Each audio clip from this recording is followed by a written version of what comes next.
서울 마포구 성산동 새벽 2시, 한때 이 거리는 빨간 유니폼을 입은 사람들로 넘쳐났습니다.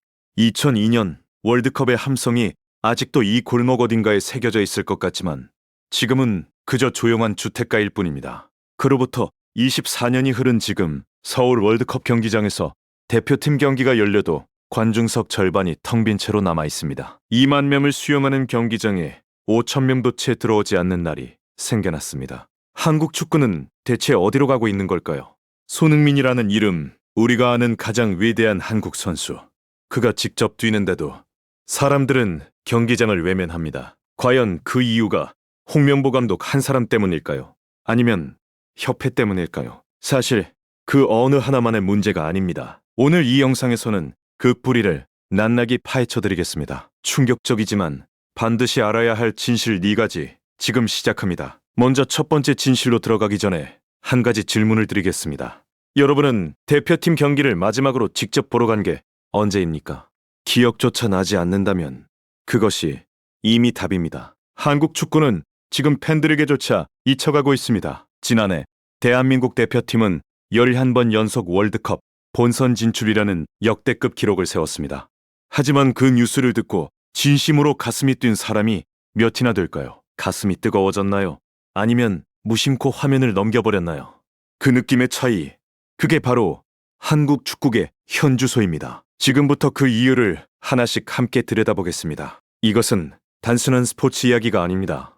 한 나라가 자랑스럽게 키워온 문화가 어떻게 조용히 쓰러져 가는지에 관한 이야기입니다. 눈을 크게 뜨고 끝까지 함께 해주십시오. 첫 번째, 충격적인 진실은 바로 협회의 불통행정입니다. 대한축구협회가 문제라는 말은 어제 오늘 이야기가 아닙니다. 하지만 지난해 그 민낯이 어느 때보다 선명하게 드러났습니다. 정문규 회장은 이해 초에 무려 4번째 연임에 성공했습니다. 축구인들의 압도적인 지지 속에서였습니다.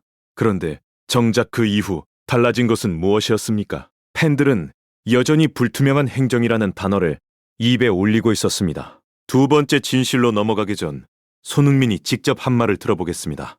지난해 10월 그는 이런 말을 했습니다. 저희가 더 많은 책임감을 갖고 경기장에서 더 잘해야 한다고 생각합니다. 얼마나 무겁고 쓸쓸한 말입니까? 세계 최고 리그에서 뛰는 선수가 협회 탓이 아니라 자기 책임을 먼저 말하고 있는 겁니다. 손흥민 혼자 그 무게를 다 짊어지고 있다는 느낌, 여러분도 느끼십니까? 다가오는 북중미 월드컵을 앞두고 그는 주장 완장마저 불안한 상황에 놓였습니다. 감독이 주장 교체 가능성을 열어두는 발언을 했기 때문입니다. 세계를 놀라게 한 활약에도 불구하고 대표팀 안에서의 그의 위치는 흔들리고 있었습니다. 이것이 두 번째 진실입니다.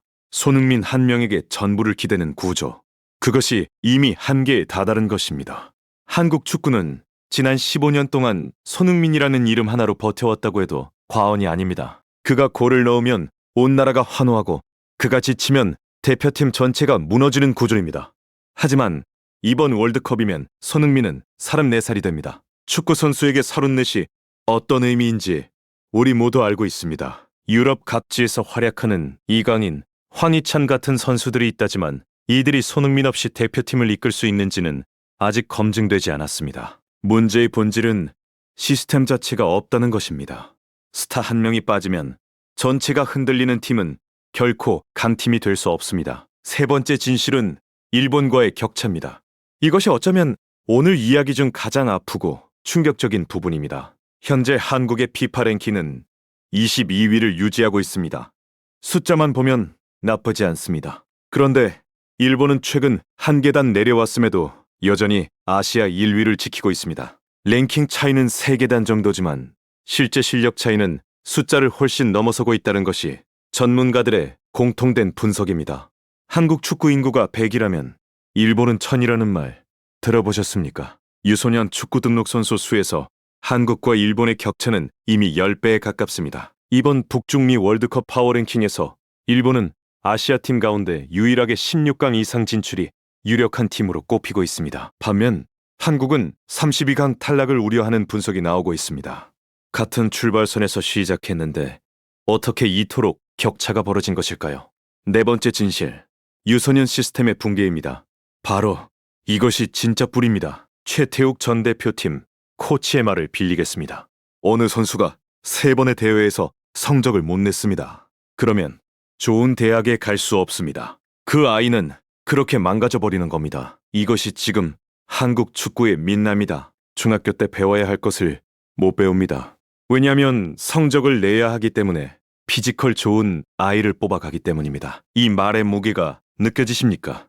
손흥정 감독도 똑같은 말을 했습니다. 기본기를 해야 하는 아이들을 기본기는 무시하고 경기만 시킵니다. 오직 성적만을 요구합니다. 이 구조 속에서는 제대로 된 선수가 나올 수가 없습니다. 그렇다면 일본은 어떻게 했을까요? 일본 축구협회는 3.2일체 강화 계획을 수립했습니다. 대표팀 강화, 유소년 육성, 지도자 양성, 이 3가지를 하나로 묶은 장기 계획입니다. 일본은 무려 20년 전부터 이것을 실행해 왔습니다. 반면 한국축구협회에는 그런 장기 로드맵이 없습니다. 감독이 바뀔 때마다 시스템이 바뀌고 협회장이 바뀔 때마다 방향이 흔들립니다. 지금 이 순간에도 전국 어딘가에서 어린 선수가 기본기 대신 다음 주 대회 준비만 하고 있습니다. 그 아이의 재능이 시스템의 부재로 꽃을 피우지 못하고 시들어가고 있을지 모릅니다. 한국 축구의 진짜 미래는 손흥민이 아닙니다. 지금 이 순간 제대로 된 교육을 받지 못하고 있는 그 아이들입니다. 이번 북중미 월드컵이 다가오고 있습니다. 손흥민은 이 마지막 무대를 최선을 다해 뛸 것입니다. 하지만 그가 떠난 이후를 한국 축구는 과연 준비하고 있는 걸까요? 텅 빈 경기장, 팬들의 외면, 점점 벌어지는 일본과의 격차, 무너지는 유소년 시스템, 불통의 협회 행정, 이 4가지 진실이 동시에 쏟아지는 지금이 한국 축구 역사상 가장 위험한 순간일 수 있습니다. 모든 변화는 위기를 인정하는 것에서 시작됩니다. 오늘 이 영상이 그 첫걸음이 되기를 진심으로 바랍니다. 여러분은 한국 축구의 미래를 어떻게 보십니까? 댓글로 여러분의 생각을 꼭 남겨주십시오. 이 영상이 마음에 드셨다면 구독과 좋아요 부탁드립니다. 한국 축구가 진짜 변화를 시작하는 그날까지 우리는 멈추지 않겠습니다.